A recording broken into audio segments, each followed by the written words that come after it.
سب سے پہلی بات آپ کے سامنے یہ عرض کرنی ہے ربیع الاول کے حوالے سے کہ ربیع الاول حضور کی ولادت کا مہینہ بھی ہے، ربیع الاول حضور کی وفات کا مہینہ بھی ہے، اور ربیع الاول یہ حضور کی ہجرت کا مہینہ بھی ہے، اور ربیع الاول حضور کی نبوت کا مہینہ بھی ہے۔ نبی پاک صلی اللہ علیہ وسلم کی ولادت ہوئی ہے ربیع الاول میں، حضور کی وفات ہوئی ہے ربیع الاول میں، حضور نبی پاک صلی اللہ علیہ وسلم نے مکہ سے مدینہ ہجرت کی ہے ربیع الاول میں، نبی پاک صلی اللہ علیہ وسلم کو نبوت ملی ہے ربیع الاول میں۔ چار اہم بڑے واقعات ہیں، چار واقعات ہیں۔ پہلا واقعہ حضور کی ولادت کا، دوسرا واقعہ حضور کی وفات کا، تیسرا واقعہ حضور کی ہجرت کا، چوتھا واقعہ حضور کی نبوت کا۔ یہ چار بڑے واقعات ربیع الاول میں پیش آئے ہیں۔ اب ان چار میں سے پہلی چیز ولادت، اس کو ہم بھی مانتے ہیں اور کافر بھی مانتے ہیں، حضور پیدا ہوئے ہیں۔ کون انکار کرتا ہے؟ سارے مانتے ہیں، ہم بھی مانتے ہیں، کافر بھی مانتے ہیں کہ حضور کی ولادت ہوئی ہے۔ دوسرا واقعہ وفات کا، ہم بھی مانتے ہیں حضور دنیا سے رخصت فرما گئے ہیں، اور کافر بھی مانتے ہیں کہ حضور دنیا سے رخصت فرما گئے ہیں۔ مانتے ہیں کافر کہ نہیں مانتے ہیں بالکل۔ تیسرا واقعہ ہجرت کا، نبی پاک صلی اللہ علیہ وسلم پہلے مکہ میں رہتے تھے، ہجرت کر کے مدینہ چلے گئے۔ مسلمان بھی مانتے ہیں اور کافر بھی مانتے ہیں۔ ان تین چیزوں کو مسلمان بھی مانتا ہے اور کافر بھی مانتا ہے۔ چوتھی چیز رہ گئی نبی پاک صلی اللہ علیہ وسلم کی نبوت۔ حضور کی نبوت کو مسلمان تو مانتے ہیں لیکن کافر نہیں مانتے۔ اس سے پتہ چلا ولادت میں اختلاف نہیں، وفات میں اختلاف نہیں، حضور کی ہجرت میں اختلاف نہیں، اختلاف حضور کے نبی ہونے میں ہے۔ ہم مسلمان کہتے ہیں ہمارے نبی ہیں، اللہ نے ہم کو نبی بنایا ہے، اور کافر حضور کو نبی نہیں مانتا۔ نبی پاک صلی اللہ علیہ وسلم پر ایمان لانا بھی ضروری ہے، اور حضور کا ادب کرنا بھی ضروری ہے، حضور کی محبت دل میں رکھنا بھی ضروری ہے۔ بات توجہ سے سنیے، یہ بیٹا باتیں نہیں کرو، سمجھ آ رہی باتیں نہ کرو۔ محبت یہ ہمارے ایمان کی بنیاد ہے۔ جب تک دل میں محبت نہیں ہوگی اس وقت تک ایمان نامکمل ہے۔ اور محبت بھی کیسی؟ نبی پاک صلی اللہ علیہ وسلم نے فرمایا کہ جب تک تمہارے دل میں میری محبت دنیا کی ہر چیز سے زیادہ نہ ہو جائے اس وقت تک تمہارا ایمان انکمپلیٹ ہے، تمہارا ایمان مکمل ہی نہیں ہے۔ ایمان مکمل اس وقت ہوتا ہے جب دل میں حضور کی محبت ہو۔ یہ محبت ایمان کی بنیاد ہے۔ اگر محبت ناقص ہے، محبت ٹھیک نہیں، تو اس کا مطلب کہ ایمان ناقص ہے۔ نبی پاک صلی اللہ علیہ وسلم نے جب یہ بات ارشاد فرمائی، حضرت عمر رضی اللہ تعالیٰ عنہ کہنے لگے کہ اللہ کے نبی صلی اللہ علیہ وسلم، جیسا کہ آپ فرما رہے ہیں کہ ہر چیز سے زیادہ محبت دل میں آنے میں ایمان مکمل ہے، ہر چیز سے زیادہ، دنیا کی تمام دولتوں سے زیادہ، ماں باپ سے زیادہ، بیوی بچوں سے زیادہ حضور کی محبت آ جائے تب ایمان مکمل ہے۔ اللہ کے نبی صلی اللہ علیہ وسلم میرے دل میں تو اتنی نہیں ہے۔ اور کیا ہے؟ حضرت عمر رضی اللہ تعالیٰ ہر آدمی تھے جو دل میں ہوتا تھا کہہ دیتے تھے، منافقت نہیں تھی حضرت عمر رضی اللہ تعالیٰ عنہ۔ کہنے لگے کہتا ہے کہ نبی صلی اللہ علیہ وسلم میرے دل میں تو اتنی محبت نہیں ہے کہ دنیا کی ہر چیز سے زیادہ آپ کی محبت ہو، ایسا تو نہیں۔ نبی پاک صلی اللہ علیہ وسلم نے فرمایا اے عمر تیرا ایمان نامکمل ہے۔ وہ عمر کے دل کی گارنٹی اور بشارتیں خود حضور نے دی ہیں۔ حضور نے فرمایا اے عمر تیرا ایمان نامکمل ہے۔ حضرت عمر رضی اللہ تعالیٰ تھوڑی دیر سوچنے لگے، سر جھکایا، تھوڑی دیر سوچنے لگے اور سوچ کر کہا اے اللہ کے نبی صلی اللہ علیہ وسلم اب آپ کی محبت میرے دل پہ دنیا کی ہر چیز سے زیادہ ہے۔ حضور کے الفاظ عمر الان اب تیرا ایمان مکمل ہوا ہے۔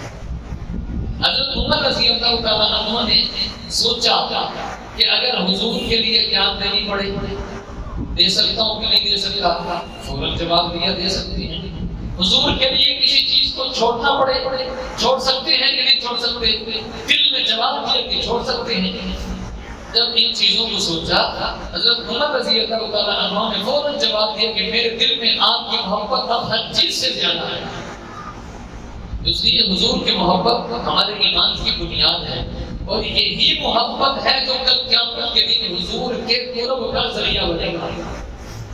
اگر ہم چاہیں کہ کل قیامت کے دن حضور کا قرب نصیب ہو جائے، ہمیں حضور کے قریب جگہ مل جائے، تو پھر اس کے لیے بنیادی چیز کیا ہے؟ حضور کی محبت۔ ایک صحابی حضور کے پاس آئے اور آ کر کہنے لگے اے اللہ کے نبی صلی اللہ علیہ وسلم، بڑا پریشان ہوتا ہوں، پریشان اس وجہ سے دنیا میں آپ کی محبت ستاتی ہے، مسجد میں آ جاتا ہوں، آپ کو دیکھ لیتا ہوں، آپ کا دیدار ہو جاتا ہے، زیارت ہو جاتی ہے، پریشان اس وجہ سے ہوں، کل قیامت کا دن ہوگا اور پتہ نہیں جنت میں ہم جائیں گے بھی یا نہیں جائیں گے۔ صحابی کہہ رہے ہیں جائیں گے بھی یا نہیں جائیں گے، اور اگر چلے بھی گئے آپ جنت کے اعلیٰ ترین مقام پر ہوں گے اور ہم جنت کے نچلے مقام پر ہوں گے۔ جنت میں جا کر آپ کا دیدار نہ ہو تو جنت کا فائدہ ہی کوئی نہیں۔ نبی پاک صلی اللہ علیہ وسلم نے ارشاد فرمایا کہ اگر تمہیں مجھ سے محبت ہے تو پھر میری سنت سے محبت کرو، اور جب تم میری سنت سے محبت کرو گے کل قیامت کے دن جنت میں میرے ساتھ ہوں گے۔ تو سب سے پہلی چیز، بنیادی چیز کہ محبت یہ ایمان کی بنیاد ہے، دل میں حضور کی محبت کا ہونا یہ ضروری ہے۔ اب اگلی چیز کہ محبت کا تقاضا یہ ہے کہ حضور کی پیروی کی جائے۔ پتہ کیسے چلے گا کہ اس کے دل میں حضور کی محبت ہے یا نہیں ہے؟ بس دیکھ لیں اس کی زندگی میں حضور کی سنت ہے یا نہیں ہے۔ اگر یہ سنت کی پیروی کرتا ہے سمجھ جانا کہ اس کے دل میں حضور کی محبت ہے، اور اگر نہیں کرتا تو سمجھ جانا جھوٹا ہے، اوپر اوپر سے کہہ رہا ہے ورنہ دل میں اس کے دل میں حضور کی محبت نہیں ہے۔ اللہ رب العزت میں حضرات اکابر علماء دیوبند کو، اہل سنت والجماعت دیوبند والوں کو اللہ رب العزت نے حضور کی محبت بھی عطا فرمائی اور حضور کی اتباع کی توفیق بھی عطا فرمائی۔ ہمارے اکابر اہل سنت والجماعت دیوبند والے اللہ رب العزت نے ان کے دلوں میں حضور کا عشق بھرا ہوا تھا۔ دارالعلوم دیوبند کے بانی حضرت مولانا قاسم نانوتوی رحمۃ اللہ علیہ، ان کے بارے میں مشہور ہے کہ وہ حضور ہر کام میں حضور کی پیروی کرنے کی کوشش کرتے، ہر کام میں حضور کی پیروی کرنے کی کوشش کرتے، حد تک گزر کوشش کرتے تھے کہ مخالفت نہ ہو جائے، حضور کی سنت پہ عمل ہو جائے۔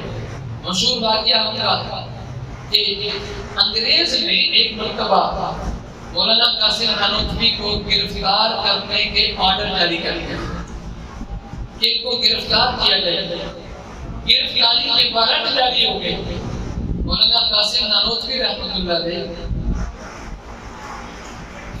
جب گرفتاری کے وارنٹ جاری ہوئے تو اپنے گھر میں چھپ گئے، 3 دن تک اپنے گھر میں چھپے رہے، خاموش رہے، پھر 3 دن کے بعد گھر سے باہر نکل آئے۔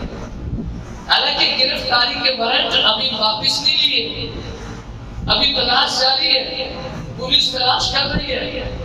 مولانا قاسم نانوتوی باہر نکل آئے، لوگوں نے کہا حضرت آپ باہر نکل آئے، حالات بڑے خراب ہیں، گرفتاری کے وارنٹ جاری ہوئے پڑے ہیں، آپ اندر ہی رہیں۔ فرمانے لگے میں نے حضور کی زندگی میں پڑھا ہے نبی پاک صلی اللہ علیہ وسلم اپنی پوری زندگی میں صرف 3 دن اور 3 رات تک چھپے رہے، بس 3 دن سے زیادہ چھپنا حضور کا ثابت نہیں ہے۔ چوتھے دن ہمارے نبی بھی غار ثور سے باہر آ گئے، لہذا اب میں 3 دن سے زیادہ نہیں چھپ سکتا۔ ہمارے نبی 3 دن تک چھپے ہیں، میں اس سے زیادہ نہیں چھپوں گا، بس 3 دن تک چھپے رہے، گھر پہ رہے، اس کے بعد باہر آ گئے۔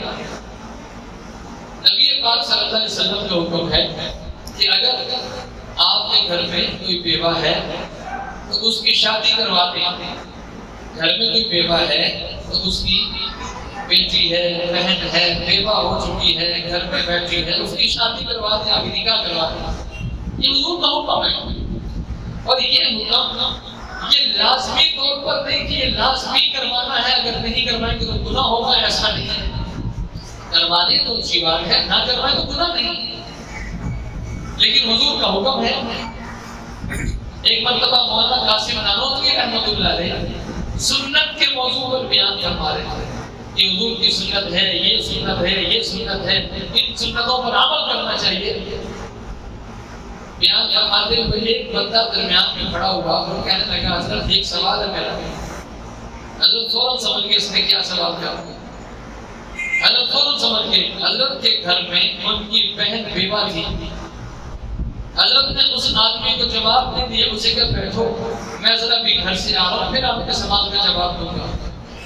اس بندے کو وہیں پہ بٹھایا، اپنے گھر تشریف لے گئے، اپنی بہن کے قدموں میں اپنی پگڑی جا کے رکھ دی، کہا بہن میں جانتا ہوں تیری عمر زیادہ ہو چکی ہے، اب تجھے شادی کی حاجت نہیں ہے، تجھے شادی کی ضرورت نہیں ہے، لیکن نبی کا حکم ہے، لہذا میں چاہتا ہوں کہ اس کام کو بھی میں زندہ کروں، آپ کا نکاح کروا دیتا ہوں۔ ان کے اس جذبے اور اس انداز کو دیکھ کر ان کی بہن تیار ہوگی، انہوں نے کہا ٹھیک ہے نکاح کروا دو۔ وہیں بیٹھے بیٹھے نکاح پڑھایا اور پھر مسجد میں آ گیا، آ کر اس شخص کو اٹھایا، ہاں بھی آپ کو سوال ہے۔ اس نے اٹھتے ہی سوال کیا، حضرت آپ سنت کے موضوع پر بیان کر رہے ہیں، آپ کی اپنی بہن گھر میں بیوہ بیٹھی ہے، اس کا تو نکاح نہیں کروا رہے۔ حضرت نے فرمایا کہ آپ کے سوال کرنے سے پہلے میں سمجھ گیا تھا کہ آپ نے یہ سوال کرنا ہے، اگرچہ میری بہن کو حاجت نہیں تھی، ہمشیرہ کو ضرورت نہیں تھی، لیکن پھر بھی میں اس کا نکاح کروا کے آ چکا ہوں۔ یہی مولانا قاسم نانوتوی رحمۃ اللہ علیہ جب حج یا عمرے کے لیے جاتے اور مدینہ جانا ہوتا تو دور سے جب مدینہ کے مینار، مسجد نبوی کے آثار نظر آنا شروع ہوتے تو یہ اپنے جوتے اتار دیتے تھے، پورے مدینہ میں جوتے پہن کر نہیں چلتے تھے۔ کہتے مجھے شرم محسوس ہوتی ہے، میں بے ادبی سمجھتا ہوں کہ جس زمین پر میرے نبی کے قدم پڑے ہوں وہاں قاسم نانوتوی جوتے پہن کے چلے، جوتے اتار کے مدینہ میں پھرتے تھے۔ اب دیکھیے اگر کوئی جوتے پہن کر پھرنا شروع کر دے گناہ نہیں ہے، لیکن یہ محبت اور عشق کی بات ہے۔ جوتے اتار کے مدینہ میں چلا کرتے تھے، ان کی طرف دیکھا دیکھی ایک آدمی نے بھی اپنے جوتے اتار دیے کہ حضرت نے اتارے ہیں مدینہ میں جوتے، میں بھی اتار دوں۔ جوتے اتار دیے، اسی طرح چلتا رہا، لیکن اس شخص سے برداشت نہیں ہو سکا، پاؤں پہ چھالے پڑ گئے، پاؤں پہ زخم پڑ گئے، دوبارہ سے جوتے پہن لیے۔ لوگوں نے کہا کہ ہم نے اتارے تھے اب پہن کیوں لیے، کیا مجھ سے برداشت نہیں ہو سکتا۔ یہ قاسم نانوتوی ہی کا کام ہے کہ جو حضور کی محبت میں سب برداشت کر سکتے ہیں۔ ہمارے بزرگوں میں مولانا رشید احمد گنگوہی رحمۃ اللہ علیہ گزرے، ایک مرتبہ ان کی خدمت میں کسی نے ایک رومال دیا، حضرت عمرہ کر کے آیا ہوں، یہ رومال آپ کے لیے لے کر آیا ہوں۔ جیسے لوگ جاتے ہیں نا، ٹوپی لے آتے ہیں، کھجورے لے آتے ہیں اور تسبیح لے آتے ہیں، رومال لے آتے ہیں۔ کسی نے دیا، حضرت آپ کے لیے مدینہ سے رومال لے کر آیا ہوں۔ حضرت نے رومال لیا، چوما، آنکھوں کو لگایا، سر کے اوپر رکھا، بڑے ادب سے رومال اپنے پاس رکھ لیا۔ اس شخص کے جانے کے بعد کسی نے کہا، حضرت یہ جو رومال آپ کو دیے نا اس نے، یہ جو کہہ رہے کہ میں مدینہ سے لے کر آیا ہوں، یہ مدینہ کا بنا ہوا نہیں ہے، یہ میڈ ان مدینہ نہیں ہے، یہ میڈ ان چائنا ہوگا یا میڈ ان انڈیا ہوگا، یہ مدینہ کا بنا ہوا ہے ہی نہیں۔ حضرت مولانا رشید احمد گنگوہی رحمۃ اللہ علیہ کہنے لگے، میں بھی مانتا ہوں کہ بنا مدینہ نہیں ہے، لیکن مدینہ گیا تو ہے، اس کو مدینہ کی ہوا تو لگ گئی ہے، میرے لیے یہی بہت بڑی چیز ہے۔ ایک مرتبہ حضرت مولانا اشرف علی تھانوی رحمۃ اللہ علیہ ہمارے بزرگوں میں گزرے، مولانا اشرف علی تھانوی رحمۃ اللہ علیہ، اسی طرح لوگوں کا مجمع لگا ہوا ہے، شاگرد بیٹھے ہیں، مرید بھی بیٹھے ہیں، ان کو کسی نے ہدیے میں مدینہ کی کھجوریں دی۔ حضرت عمرہ کر کے آیا ہوں، کھجوریں لے کر آیا ہوں، یہ کھجوریں آپ کے لیے ہدیہ ہیں۔ اب کھجوریں تھوڑی سی تھی، لوگ زیادہ بیٹھے ہوئے تھے، حضرت نے فرمایا کہ بھئی کسی کو اٹھایا بھی اٹھو اور یہ جتنی کھجوریں ہیں ساروں میں تھوڑی تھوڑی تقسیم کر. اب ایک کھجور کے پتہ نہیں کتنے ٹکڑے کر کے لوگوں میں سب میں تقسیم کر. اب آپ اندازہ لگاؤ 5-6 کھجوریں ہوں، اتنے لوگ بیٹھے ہوں تو 5-6 کھجوروں میں سے ہر ایک کو کتنا حصہ آئے گا؟ تھوڑا تھوڑا ہی آئے گا. ایک شخص نے کہا کہ اتنی تھوڑی سی کھجور پر کیا کرنا ہے؟ مولانا اشرف علی تھانوی کو پتہ لگ گیا، بڑے غصے ہوئے. فرمایا شرم نہیں آتی تم مدینہ کی کھجور کو تھوڑا سمجھتے ہو؟ یہ نہیں دیکھتے کہ یہ آئی کہاں سے ہے، اس کی نسبت کس کی طرف ہے. تم اس کو دیکھ رہے ہو تھوڑی سی ہے، اسلام نے کیا کرنا ہے؟ مدینہ کی تھوڑی سی چیز بھی مل جائے ہمارے لیے بہت بڑی چیز ہے. ہمارے اکابر میں اللہ رب العزت کسی طرح بہت عشق رکھا ہوا ہے. عشق میں ڈوب کر کام کرتے تھے اور عشق میں ڈوب کر بات کرتے تھے. یہ آج آپ کو اگر حضور کا روزے کے اوپر گنبد خضرا نظر آ رہا ہے، یہ بھی علماء دیوبند کی برکت سے نظر آ رہا ہے. علماء دیوبند کی برکت سے، اہل سنت والجماعت دیوبند والوں کی وجہ سے یہ آپ کو حضور کے روزے کے اوپر گنبد خضرا نظر آ رہا ہے. آپ کہیں گے وہ کیسے؟ ان کی وجہ سے کیسے نظر آ رہا ہے؟ آج سے تقریباً 100 سال پہلے سعودی عرب میں ایک تحریک چلی. اس تحریک میں قبروں کے اوپر جتنے گنبد بنے ہوئے تھے پورے سعودی عرب میں سارے گنبدوں کو گرا دیا گیا، بلڈوزر پھیر دیے گئے، بالکل برابر کر دیا گیا. پورے سعودی عرب میں ایسا بھی وقت آیا کہ سارے گنبدوں کو گراتے حضور کے روزے تک پہنچے. اور وہ گرا کیوں رہے تھے؟ ان کا نظریہ یہ تھا، ان کا کہنا یہ تھا کہ قبر کے اوپر یہ گنبد بنانا، اس طرح کی چیزیں بنانا یہ ناجائز ہے، لہذا اس کو گرا دیا گیا. اس لیے وہ سارے گنبد گراتے حضور کے روزے تک پہنچ گئے. گنبد خضرا کو بھی گرانے لگے تھے. یہ اس وقت وہاں پر حضرات اکابر علماء دیوبند پہنچے اور انہوں نے یہ کام کرنے سے روکا کہ نہیں، حضور کے گنبد خضرا کو نہیں گرایا جائے گا. اب ان کو روکنا تو آسان کام نہیں تھا، کیونکہ سارا کام حکومت کی سرپرستی میں ہو رہا تھا. اب ان کو روکنا آسان کام نہیں تھا. اب یہ حضرات اکابر علماء دیوبند بیچ میں رکاوٹ بنے کہ ہم اس کو نہیں کرنے دیں گے. بہرحال فیصلہ اس بات پر ہوا کہ چلو بیٹھ کے ڈسکس کر لیتے ہیں، مناظرہ کر لیتے ہیں، بات چیت کر لیتے ہیں. جو دلائل سے جس نے اپنی بات کو ثابت کر دیا اس کی بات مان لی جائے گی. اگر انہوں نے ثابت کیا کہ نہیں گرایا جائے گا تو بس نہیں گرایا جائے گا، اور اگر نہ ثابت کر سکے تو پھر اس گنبد خضرا کو گرا دیا جائے گا. اس موقع پر اہل سنت والجماعت علماء دیوبند کی طرف سے شیخ الاسلام حضرت مولانا علامہ شبیر احمد عثمانی رحمۃ اللہ علیہ، جنہوں نے قرآن پاک کی تفسیر لکھی، تفسیر عثمانی، جنہوں نے پاکستان کا پرچم لہرایا، یہ علامہ شبیر احمد عثمانی رحمۃ اللہ علیہ یہ وہاں پہ پہنچے، 2-2.5 گھنٹے تک گفتگو کی اور ان کو یہ بات سمجھائی کہ حضور کے روزے کے اوپر بنا ہوا گنبد خضرا نہیں گرایا جائے گا.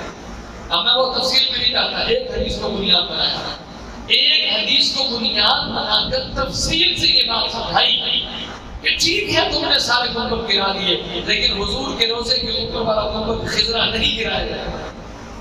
تو آج یہ بات ہم کہنے میں حق بجانے نہیں کہ آج اگر گنبد خضرا نظر آ رہا ہے یہ انہی علماء کی برکت سے، یہ اہل سنت والجماعت دیوبند والوں کی برکت سے آج ہمیں گنبد خضرا نظر آ رہا ہے، ورنہ یہ تو 100 سال پہلے گرا چکی ہوگی.